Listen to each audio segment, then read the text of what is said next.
So last time we have started the concept of bootstrap helper classes. तो last time हमने ये किया था bootstrap helper classes, इसी में हमारा कंटिन्यू है. दो टॉपिक्स हमारे इसमें रह गए थे, quick floats and showing and hiding content. So we are going to cover these two topics within this video. So we are getting started with this quickly float. Okay, तो quick float का मतलब क्या होता है that you can quickly float an element to the left or right using the bootstrap inbuilt CSS file dot pull left and dot pull right classes. आपको इसके लिए अलग से कोई CSS फाइल बनाने की कोई नीड नहीं है. You can make a use of this class pull left and pull right in order to make your element shift left और राइट. अब आप इसको यूज किस तरीके से करोगे, तो यहाँ पर मैंने एक फाइल बनाई है पुल राइट डॉट HTML के नाम से. यहाँ पर ये बूटस्ट्रैप CDN आपने कॉपी पेस्ट करा ली within this head section. Okay, now within this head I am going to declare an another style. यहाँ पर लेट्स से एक मैं स्टाइल बना रहा हूँ और उसका जो मैं टाइप रखूंगा वो रखूंगा text CSS.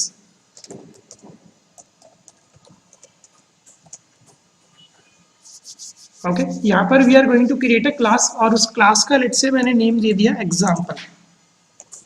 This is the name of my class and I am going to set a margin as 20 pixel.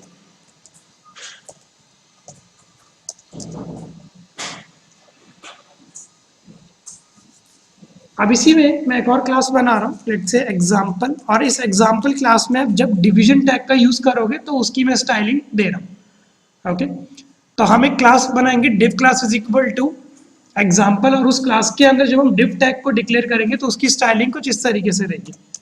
तो यहाँ पर आप लिखो एग्जाम्पल स्पेस देके div. तो यहाँ पर सबसे पहले आप मार्जिन तो सेट कर दो एज अ 20 पिक्सल ही. तो I am going to make a use of this margin, और मार्जिन में सेट कर रहा हूं एज 20 पिक्सल. इसमें I am going to make a use of another styling padding. Padding भी आप दे दो लेट्स से 20 पिक्सल, और यहाँ पर हमको एक बैकग्राउंड कलर भी सेट करना है. So here I am going to make a use of background. Okay, background colour मैं सेट कर रहा हूँ एज डार्क ग्रे, या लेट्स से आप कैसे कुछ भी सेट कर लो. मैंने यहाँ पर एक कलर दे दिया ब्लू.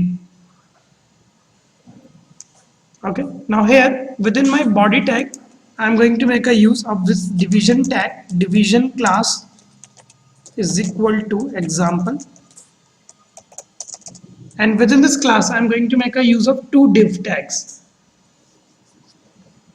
तो यहाँ पर इस वाली क्लास के अंदर कौन सी वाली स्टाइलिंग अप्लाई हो जाएगी, आपकी मार्जिन 20 पिक्सल, और जो हम अभी इस क्लास के अंदर डिवीजन टैग यूज करेंगे उनमें ये वाली स्टाइलिंग अप्लाई हो जाएगी. तो यहाँ पर I am going to make a use of div. अब यहाँ पर मैं बूटस्ट्रैप की CSS क्लास यूज कर रहा हूँ and the name of that class is, आप इस तरीके से लिखो div क्लास, और उसकी जो क्लास का नेम है वो है pull hyphen left. pull hyphen left.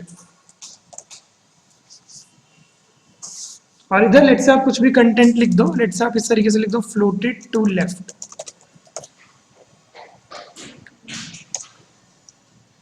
इसी में I am going to make a use of another div tag, और अपने एक और क्लास यहाँ पर यूज कर रहा हूँ pull hyphen right. और इधर मैं एक टेक्स्ट लिख रहा हूँ floated to right.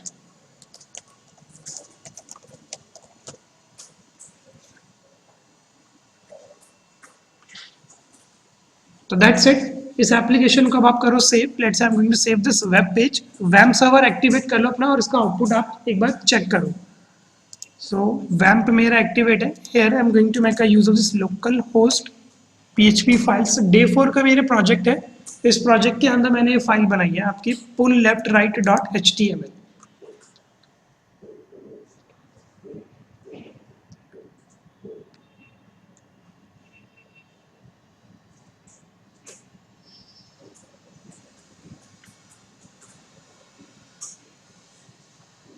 एक सेकेंड, यहाँ पर अभी क्लास का स्टाइल अप्लाई नहीं हुआ. यहाँ पर आप एक बार, हाँ सॉरी, मैंने इधर डॉट का यूज नहीं किया. डॉट और डॉट, यहाँ पर मैंने क्लास का नेम के आगे आप एक बार डॉट स्पेसिफाई कर देना. अब आप इसको एक बार करना रिफ्रेश, तो इस तरीके का आपके पास कंटेंट आ जाएगा. तो थोड़ा मैंने ब्लू दिया, एक इस पे लिखा हुआ आ रहा फ्लोटेड टू लेफ्ट, और ये पर आएगा ये फ्लोटेड टू राइट.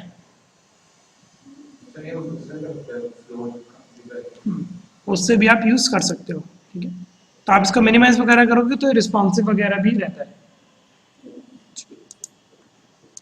तो ये हो गया आपका डेमोस्ट्रेशन डन। अब यहाँ पर हमारे पास एक और हेल्पर क्लास है and the name of that helper class is showing and hiding content.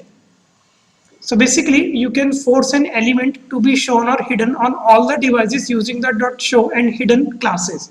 आपके पास दो क्लासेस होती है, एक शो और एक हिडन क्लासेस। इसके थ्रू आप कंटेंट को शो कर सकते हो या हाइड भी कर सकते हो। अभी किस तरीके से एप्लीकेबल होगी तो इसी में मैं एग्जांपल कर रहा हूँ and here I am going to make a use of BR tag.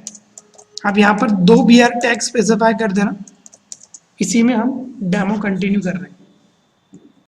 So let's say after this BR tag we are going to make a use of that classes in order to show or hide our content। तो यहाँ पर जो पहली class मैं use कर रहा हूँ वो मैं यूज कर रहा हूँ आपके div क्लास, और उस क्लास का लेट्स से आप नेम दे दो हिडन। यहाँ पर आप उस क्लास का नेम दे दो हिडन। ये इनबिल्ट क्लास है आपके bootstrap main.css में, और यहाँ पर एक मैं टेक्स्ट लिख रहा हूँ, this is not visible to the user.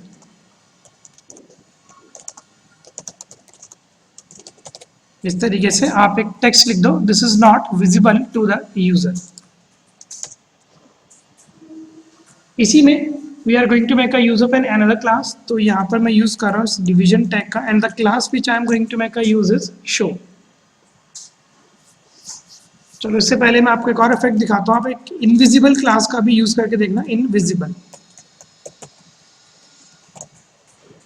यहाँ पर हमने एक और क्लास यूज करी है इनविजिबल।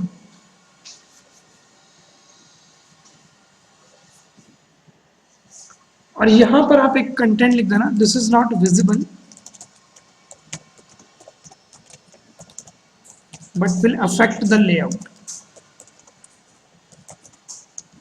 इस लाइन का क्या मतलब होता है अभी हम आपको करके दिखाते हैं। This is not visible but will affect the layout. आप इस तरीके का एक बार टेक्स्ट लिख दो।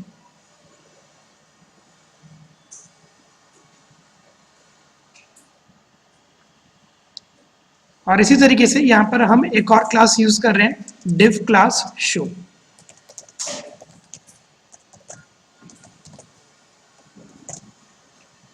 ठीक है, और इधर लेट्स से मैंने लिख दिया this is visible to the user.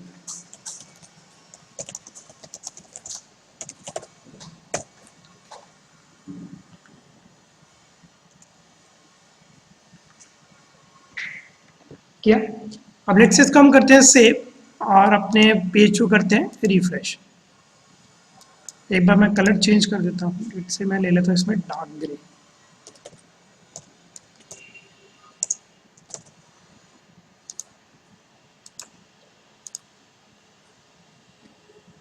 तो यहाँ पर अब आपका कौन कौन सा कंटेंट विजिबल नहीं होकर आया आपके पास, div क्लास हिडन का और div क्लास इनविजिबल का। हिडन में और इनविजिबल में डिफरेंस क्या है वो आपका है ये, एक बार यहाँ पर ध्यान से देखना। तो you can use the class invisible to toggle any only the visibility of an element, however the element still occupies the space in the layout.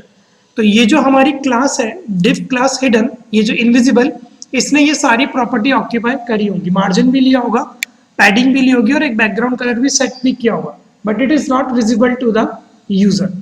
और ये जो आपकी क्लास होती है हिडन, ये ना इसने इसमें से कुछ भी यूज नहीं किया होगा, ना ही इसने आपका कुछ लेआउट का स्पेस लिया होगा, ना इसने मार्जिन ना पैडिंग। ओके, तो ये डिफरेंस है आपके मार्जिन में और इनविजिबल क्लास में। तो आप इनको यूज कर सकते हो, हिडन को, इनविजिबल को और शो को। इसका कुछ ऐसा डिफरेंट नहीं है, बट ये जो इनविजिबल होता है ये आपके लेआउट पे अफेक्ट करता है और ये लेआउट पे अफेक्ट नहीं करता। कुछ ऐसा कंटेंट है जो आपको चाहते हो कि यूजर को विजिबल ना हो, so you can make a use of these 3 classes. मतलब ये 2 क्लासेस आप यूज कर सकते हो, हिडन और इनविजिबल, और you can make a use of a comments as well. तो ये कॉन्सेप्ट होता है आपके हेल्पर क्लासेस का।